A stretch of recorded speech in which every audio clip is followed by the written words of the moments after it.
And we're live. Blake, do you want to lead us off? Sure, I'll go ahead and kick us off. Thank you, Lisha. Um,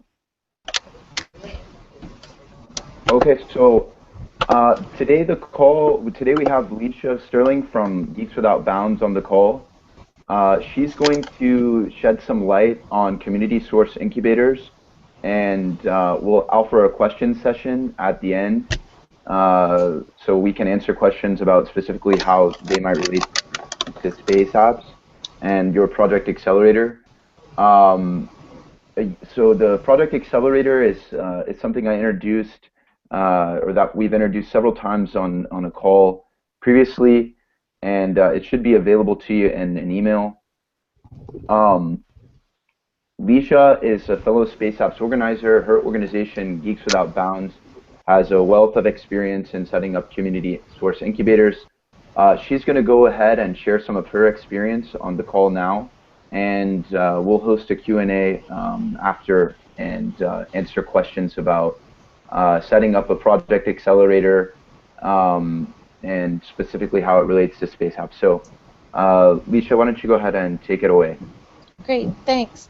I just want to let everybody know also that we have the Q&A app up on the event page. So whether you're watching in person or whether you're watching live or whether you're in the broadcast, you can also ask questions by text at any time during the broadcast.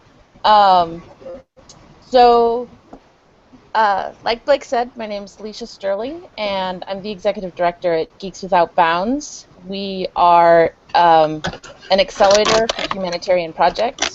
We support humanitarian open source projects through a combination of hackathons and our accelerator program. We started out just running hackathons over 4 years ago, and Space Apps was one of the events that we were involved with at the very, very beginning, the very first Space Apps. And that very first Space Apps was when we launched our Accelerator program. So this is very exciting to me to see other accelerators getting launched out of Space Apps. So all of you guys who are going to start accelerators, this makes us like siblings, Space Apps siblings. When we first started our accelerator program, we had a fairly clear idea that what we wanted to do was we wanted to make sure that the projects that came out of hackathons would would not die at the end of the weekend, um, because so many great things happen at hackathons, and then 2 weeks later everybody's gone back to their regular work life and school life and everything else, and they just don't pick it up. They don't pick up the project. They don't keep going with it, even if they had really good intentions at the beginning, or even if they thought, wow, this could be a company. Life just gets in the way. And we felt that part of that was a social aspect, where if you just had a thing that you knew you were involved in an accelerator, and you were going to meet with mentors a few times over the next 6 months, that would help to encourage you to keep working on the project. And it's true, like that all by itself, if you just say, this project is in an accelerator and we're going to meet just 6 times over the next 6 months, that all by itself increases the chances that people are going to continue working on the project. But over the last 4 years, we've kind of developed the program more deeply. For instance, at the beginning, every single meeting that we had, we would have to send out a doodle. If you're not familiar with Doodle, it's this great app that lets you basically poll everybody, say, these are the assortment of times that we could potentially have a meeting, and then everybody says, I'm available this time or not available this time. And then in the end, the organizer picks a time when the most people are available. We would do that for every single meeting, for every single project in our accelerator. And that can get actually a little bit cumbersome and tiring and frustrating when, you know, sometimes you can't get one time that all of your core people are available. So eventually what we did was we decided to set a specific day and time in advance, that throughout this period, this is the day and time that we're going to meet. We would, you know, we would still do a doodle, but we'd do the doodle at the beginning of the 6-month period, and we'd have everybody agree to a good time and say, you know, treat this like you're taking a college course, or treat this like a second job. Like, figure out when you can put it in your schedule, but then once it's in your schedule, be there every single time. And, you know, sometimes we're flexible because things come up, but by having that set time through the entire period of the main, what has become sort of our main curriculum period of the accelerator, really helps enormously with the scheduling and the organizing, and also helps us when we're looking for outside mentors to be able to say, hey, can you give 1 hour on this particular Tuesday at this time, and not have to include them in another doodle, which sometimes we would lose our mentors because they'd be so frustrated by the process of getting that scheduled. So one of the things in our accelerator program, we kind of came to the table with a very specific field, what we wanted to accelerate. Geeks Without Bounds accelerates humanitarian open source projects. And that's it. So if it's not a humanitarian project, and we're pretty broadly humanitarian, so civic projects we generally consider humanitarian projects. Educational projects, we consider that humanitarian. We do disaster response. We do ecological issues like tracking pollution, that kind of thing. It's fairly broad, but it needs to be open source. If a team comes into our accelerator and decides 2 weeks or 2 months in that they want to close source their project, we say thank you very much. It's been great working with you. There are, you know, incubators and other places you can go. So it helps us to stay focused, and also to make sure that the limited resources that we have are being focused.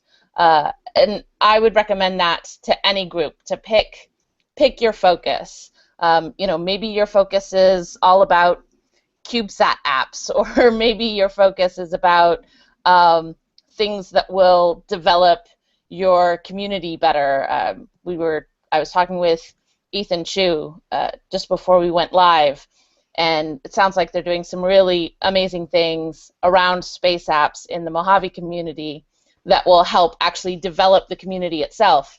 So, you know, perhaps, I don't know what they're going to do with their accelerator, but perhaps their accelerator is going to focus on things that build the Mojave community that are somehow related to space apps, or maybe even beyond space. So, yeah, narrowing down that field really helps a lot. And looking at my notes here, things that I wanted to make sure I said to you guys. Oh, another thing that happened to Geeks Without Bounds over the process of the last 4 years. So we take teams for 6 months. When we started out, we had you know, 3 teams every 6 months. More recently, we've been doing sort of a rolling thing where every 2 months we take on 1 more team. So we put out a call for applications. We pick one. Sometimes we pick 2 teams, but usually we pick 1 team out of that, and then we put out another call in another 2 months. But in this process, one of the things that we have done is figuring out exactly what we provide and how we can do that. In our case, that has meant creating a core curriculum that every single project that comes through the Geeks Without Bounds Accelerator gets. We have several different areas that we want to make sure that we touch on with every single team. Our focus is helping make sure that these projects become sustainable. So we want to make sure that they know what their options are in terms of what kind of a legal container that they can have. We want them to learn about what it would mean to be a not-for-profit organization or a for-profit organization. We want them to understand that there are many ways to make money as an open source project. We want them to understand the different ways that you're going to raise funds to get started, as well as continue to raise funds to keep moving forward, whichever type of legal container you end up choosing. We also want to connect each of our teams with a lawyer so that they can ask questions about intellectual property and some other issues that our teams are sort of universally concerned with. We also have a part of our core curriculum that's all about security and privacy. We want to make sure that people understand what it is to write secure code and that they design security into their projects from the beginning.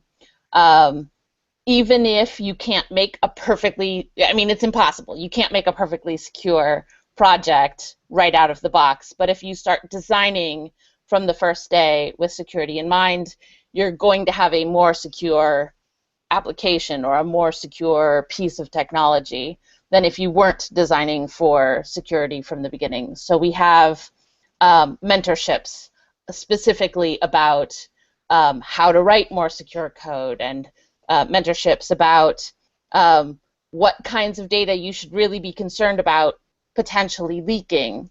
And that's also very specific to different projects. For instance, a project that is allowing people to report problems in civic infrastructure, we don't want to risk that some future politician decides to go after all of the people who ever reported a break in the water system. That would be terrible. So, consider what kind of information you're saving and for how long and that kind of thing. So we have that in our curriculum. And we also have a section in our curriculum that's all about co-design, how to work with your end users. And we have outside mentors who come in to really work with the team on how to do co-design and user-centered design, and have the users of your tool be involved in the project from beginning to end. So we have that core curriculum, but we also have an assortment of different things that we can bring in based on the needs of the specific project. And the way that that larger thing has been developed is that over time we've had, we go out to conferences, we meet at other hackathons, we meet people through an assortment of different modes and media, and we're constantly asking, hey, do you have skills that you would like to share as a mentor? And we keep sort of a database of people who have volunteered their time as mentors. And one of the things that our sort of internal mentors, the people who take care of each team, do is they go through that list of potential outside mentors and say, oh, hey, this person could really give an hour-long talk with these guys, or I'd really like to ask this person to spend 1 or 2 sessions with this team on this area of expertise. So that's kind of how we've developed our projects and how we've developed our services. We've also got sort of an ongoing thing with our accelerator program, that first 6 months, that's when you're intensely in our program. But we kind of see it in a way like children. Once your children turn 18 and leave the house, they haven't stopped being your children. You still care about them. And, you know, you want to bring them together for Thanksgiving dinner, that kind of thing. So we try to reach out to our former accelerator teams, find out what they're up to, find out if there's any way that we can continue to help them, and also connect them with other projects. And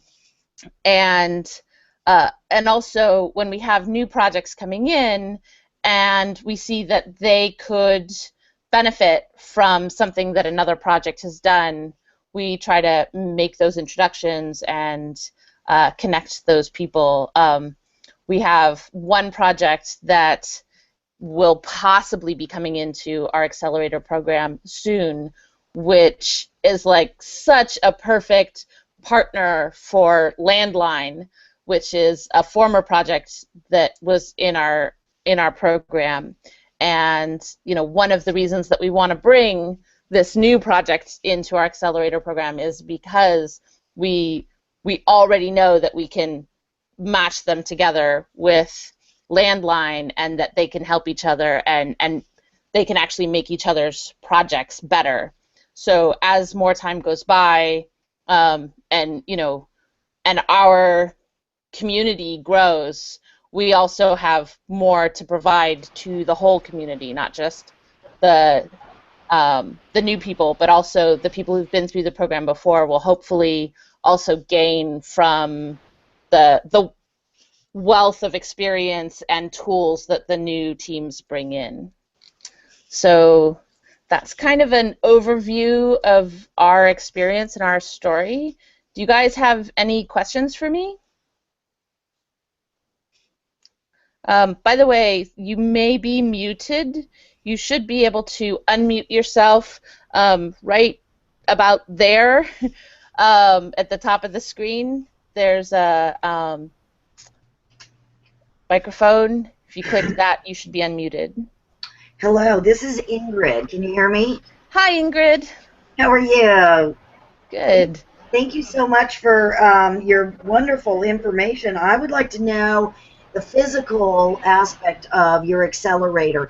How big is it? Where is it located in relation to the downtown and services?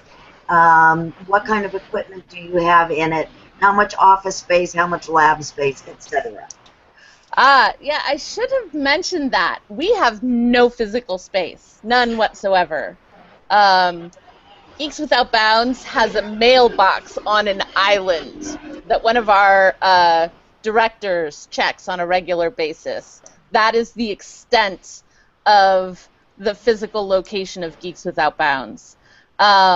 We do all of our meetings over Google Hangouts, and also actually we've had a little bit of change lately, so it's a little bit harder to find all of our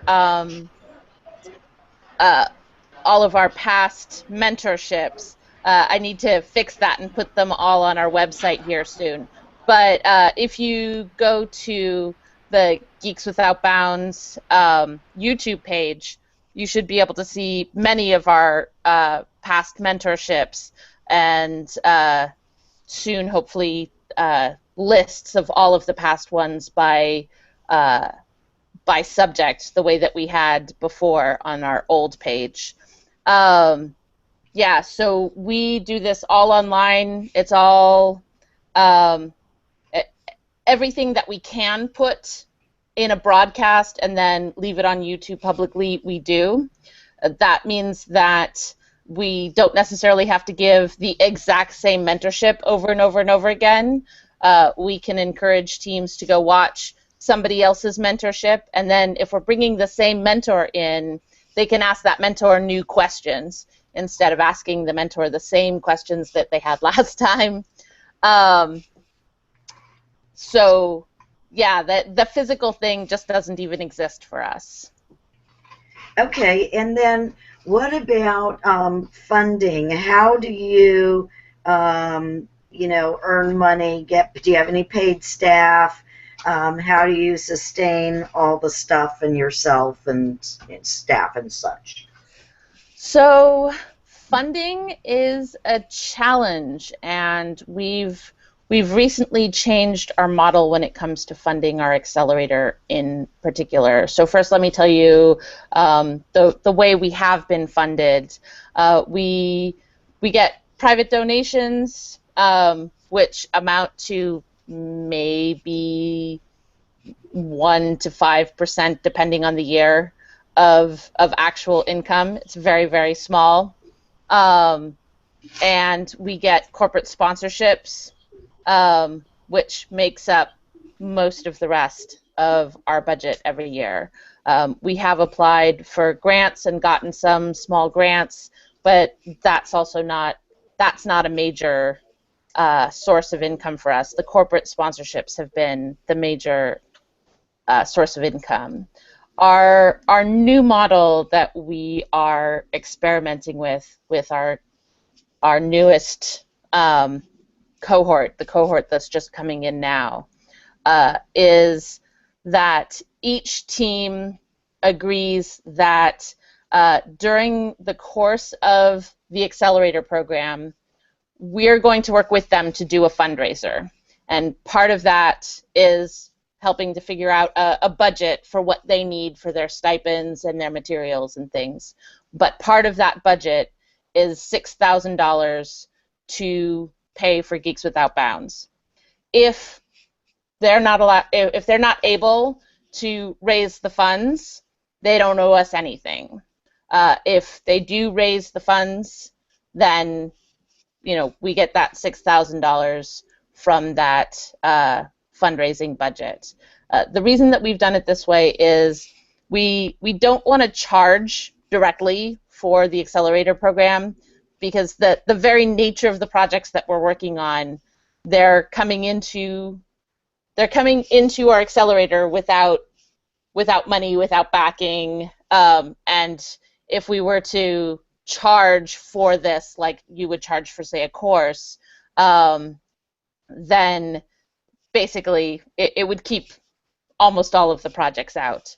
In the past, we asked projects that once they became successful that they would please donate back, and that totally doesn't work, because it can take a really long time for a project to become not just sustainable but successful to the point where they can donate back. And especially if they're a not-for-profit and they're struggling themselves, how much they can kick back the other way, it becomes a big question. But if you build in a specific budget and say, hey, we're going to do this together, we need to raise this much in terms of funding, it also creates a benchmark for that team to say, hey, if you can't raise funds for even this relatively small amount, and the basic things that you guys need to be able to continue doing your work, then we have to figure out another way that your project can become sustainable.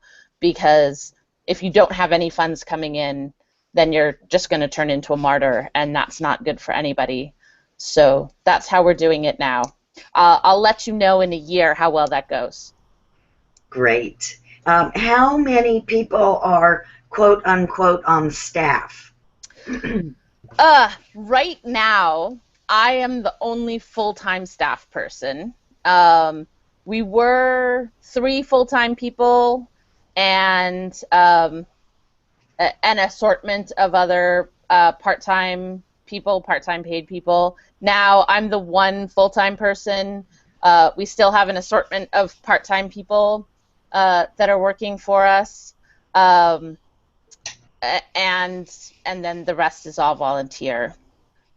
So we had a sort of a crash in terms of our own sustainability last year, where we had to just stop. We kind of had to do what Ben and Jerry's, the story about Ben and Jerry's, where they closed their doors for a week and figured out what they were going to do, because clearly they were doing the whole ice cream business thing wrong.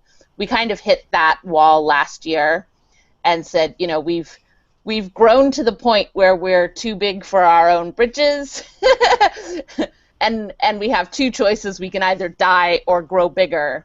And we decided that we needed to grow bigger. And bizarrely, like right now we're only one person, but that's a very temporary thing. I've got some people in the wings that I'm getting ready to bring on board full time, but we need to make sure that we've got the funding that's actually going to be able to pay those salaries on a regular basis. Of course, of course. Thank you. And I may have missed this. Where are you located? Everywhere. Okay. Yeah, so I personally, basically for the entire time that I've been working for Geeks Without Bounds, I've been traveling full time. I spend sometimes 6 whole months in a place. More likely, I spend 2 or 3 months in a place and then travel again, and then spend a couple of months there and travel again. Right now, I'm in Seattle right now. I was at a conference up in Bellingham last weekend. Next week I'll be in California. Then I'll be spending 2 weeks in Tanzania, where I'm working on a project with one of our Accelerator teams. Then I'll be in the Netherlands for a hackathon, a Random Hacks of Kindness hackathon at Hack in the Box, the conference. And then I'll be in Ecuador working with another one of our Accelerator teams for a month. So yeah, I'm not actually located anywhere. You can either tell where I am or how fast I'm moving. Yeah, and when you travel to work with one of the projects, you're essentially there to mentor them and help guide them as to what they need to do next, the things to look for, and to help link them with others. Is that right? So advice, introductions, mentorship. Yeah, it really depends on the particular project. For instance, with Taarifa in with Taarifa in Tanzania, that particular project, we've become extremely active in that project, almost more like partners than just mentors. I'm going to be working with developers in Tanzania on the project. The original project started in London, but we've got a development team in Tanzania now. I'm also going to be teaching teachers how to use the tools, because it's a tool that manages civic infrastructure. It's deployed for the water system and the education system and the healthcare system, and they're going to be deploying it across other ministries as well. So I'm going to be teaching trainers how to train people how to use the tools. So it's, in that particular case, it's a much more hands-on thing. In the case of the Ecuadorian project, a lot of what I'm doing there is actually just getting to know the community, because in that particular case, we're accelerating a technology project in an indigenous community that has never had computers or internet at all. And we're putting in what we call CanoeNet, which is that they'll have a local network in their village and a big server in their village, and once a week their librarian will be taking a canoe to the nearest place that has actual internet to sync the email back and forth, and also to download resources that people in the village have requested. So part of my time down there on this particular trip is going to be speaking with the elders of the community to understand more about where their boundaries are regarding technology, and to do some of that co-design work directly with the team.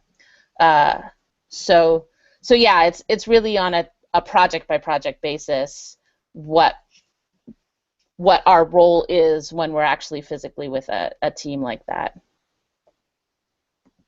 Whoops, you're muted.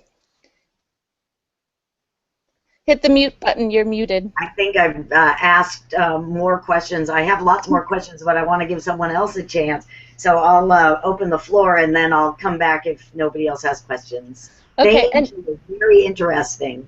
By the way, anybody who wants to ask, direct questions, you can find me on Google+. You can find me on Twitter. I'm Lisha Vita. That's LISHEVITA on Twitter. And you can also email me at Lisha, LISHA, at geekswobounds.org. Yeah. So does anybody else have any questions?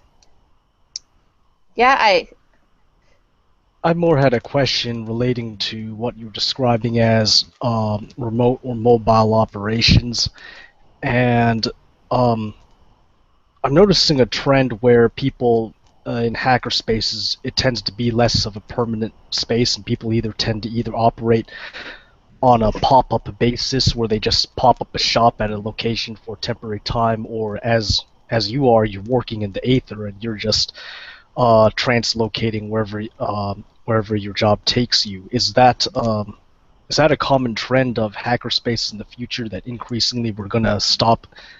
Well, actually not stop, but we are going to increasingly be in mobile or virtual spaces rather than physical spaces? Over.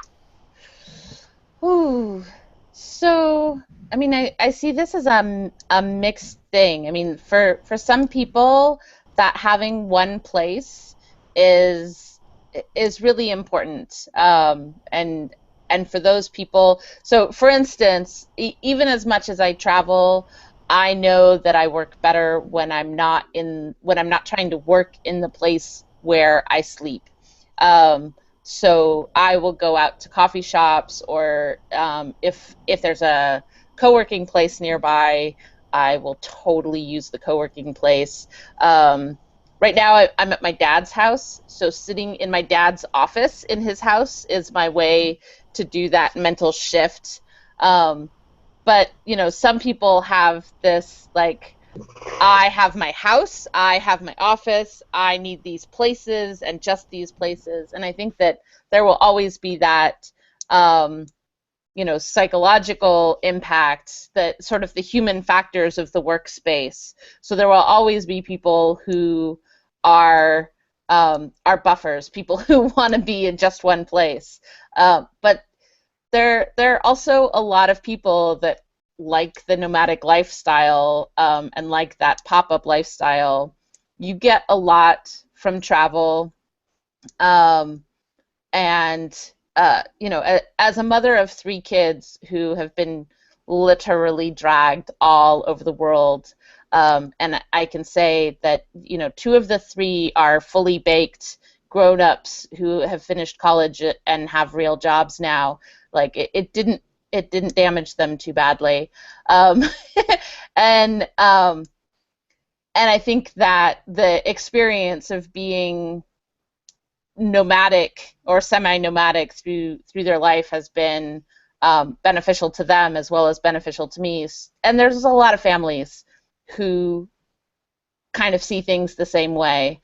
So yeah, I think that there is certainly a certain what you might call neo-traveler community, a certain digital nomad community that is growing. And it's not just young single people, it's also whole families. And the ability to work from anywhere or just about anywhere makes that possible.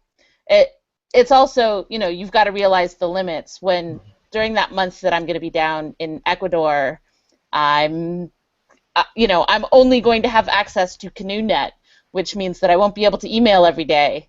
My email, like, it will be delayed by a week, just like everybody else's. So, who knows how over time that will change, and we'll have the ability to be even more nomadic. This almost reminds me of the old story of the Alaskan bush families, but now it's like you're a diginomad or whatever. Yeah, definitely. There are a couple of websites of digital nomads, and also for people who have families. There's sort of a community called World Schoolers. Yeah, and there are a lot of options, and there's a lot of community now for people who do want to have that kind of nomadic lifestyle and work and, you know, actually do things. People who aren't independently wealthy, let's put it that way. Does anybody else have any other questions about Accelerator Program? There's, if anybody's viewing, I see that there's one viewer. If you have any questions, viewer, the Q&A app, I'm looking at the list of questions. There's no questions yet, but if anybody wants to ask anything. While we're waiting, I'm interested in hearing a little bit more. So you are a global accelerator program that people can apply to, I assume. Is that what happens? People actually fill out an application? Yeah, so we have an application. If you go to gwob.org/apply, there's a FAQ on that page, and there's also a link to apply here or apply now. There's a link at the top and the bottom of that page, and it's basically just a Google form you fill out, and then we go through those forms about every 2 months, and then ask questions if we have more questions, and we give feedback to the teams. By the way, this is important to note. We've had teams more than once. We've had teams where we read their application. We said, wow, this is a really great project, but we don't think you're ready for our accelerator yet. We don't think that we're going to help you in the way that you need right this minute. And, you know, go do this, this, and this first, and then come back and apply again. And we've had teams go off, take that advice, and then come back and apply again months later, and then go through our program.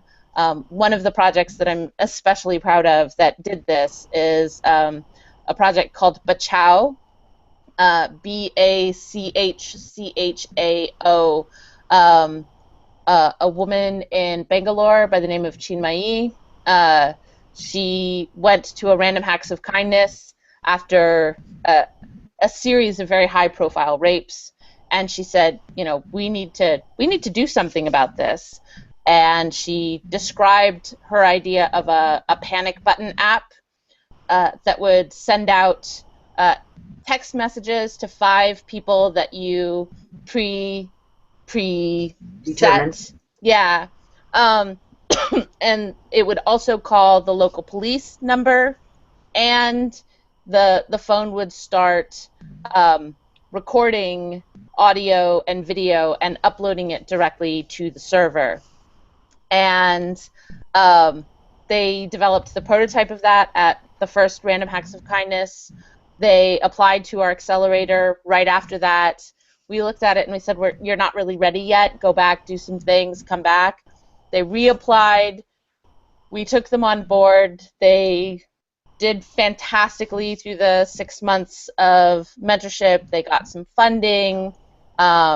They've developed into a company that develops personal safety devices, kind of based on Android.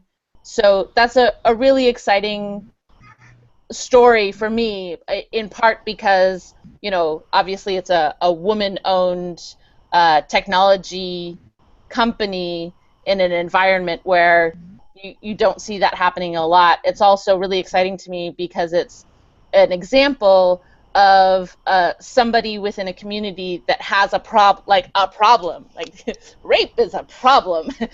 And rather than being like, hey, somebody else fix it for me, they approached the problem themselves and architected their own solution. And our role was not to tell them how to solve the problem, but rather to support them in the process of solving their own issues, like taking care of their own challenges. And I love that. That's one of the things I'm really excited about on a number of the other projects that we're working on, where it's actually, spearheaded by the people that the challenge is about.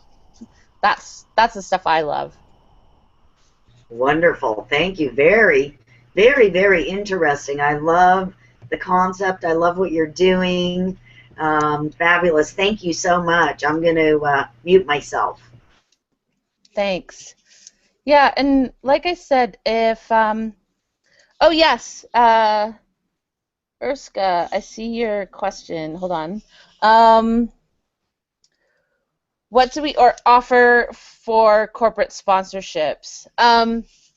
So we offer sort of an assortment of different things for the corporate sponsorships, but mostly it is exposure. For instance, one of our corporate sponsors is Splunk. They're a regular. They support us on a quarterly basis. So their name is on all of our hackathons that do not have a single sponsor. So for instance, this next weekend we're running a hackathon for NetSuite. That's a single sponsor hackathon, so it's not also sponsored by Splunk. But for instance, at Space Apps, because we had many sponsors for Space Apps, Splunk was included on that because they're a quarterly sponsor for us. Splunk. Oh, I'm not wearing my Geeks Without Bounds sweatshirt right now. I'm wearing my Seagull sweatshirt. But on our sweatshirts, we actually have Splunk on the arm. Also, at hackathons that we run, we'll often, if there are data-driven challenges, we'll often have a 2 or 3 minute video or talk about how to use Splunk to encourage people to use Splunk as one of their tools in that data-driven challenge. And if in our Accelerator program, if a team is doing something where Splunk is a possible solution for something that they're working on, or a possible tool for part of what they're working on, then one of the mentorships that they will get is to speak with one of the technical people from Splunk to talk about how they would use Splunk's tools. So for those of you who aren't running other hackathons, I would recommend looking for corporate sponsors that have something to offer to your community of Accelerator teams. One of our corporate sponsors is IBM SoftLayer, and IBM SoftLayer basically gives web space, free cloud web space to all of our teams, every single one of them. So what does IBM get out of this? IBM gets a logo saying that they provide web space, and they also get exposure to every single one of the teams that comes through. And hopefully they're also getting some good PR from supporting the work that our teams are doing.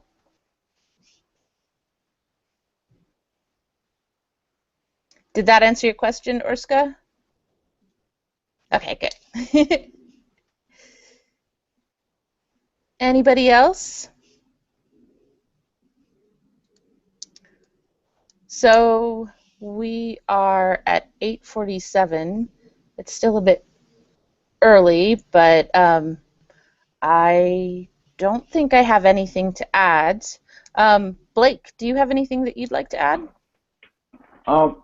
No, I think you did a great job covering what it takes to establish a community-based accelerator. Thank you everybody for joining the call today, and remember, please reach out to me if you have any questions about setting up a Space Apps Project Accelerator. You can also reach out to Lisha if you have some questions about setting up your accelerator as well. Yeah, so thank you to Lisha. Thank you to everybody who could attend the call today. Yeah, thank you, everybody. Again, Ingrid asked me to provide contact information again, just in case you need it. Our website is gwob.org. You can reach me directly by email at Lisha, Lisha, at geekswobounds.org. I'll also put that in the show notes on the event page and on the YouTube page. And if you want to follow me personally at Twitter, I'm at Lisha Vita, LISHEVITA. If you want to follow Geeks Without Bounds on Twitter, we're at Gwoborg, GWOBORG. Thank you guys so much, and I wish you all the best of luck in your accelerator programs. If you have questions, please don't hesitate to contact me. Also, once you guys get off the ground, I hope that you will share around the links to your websites, and let's connect our projects together. When we have projects in our accelerators, if we know about each other, then we can find synergies and help our teams to work together, which makes all of our teams stronger. So thanks, everybody.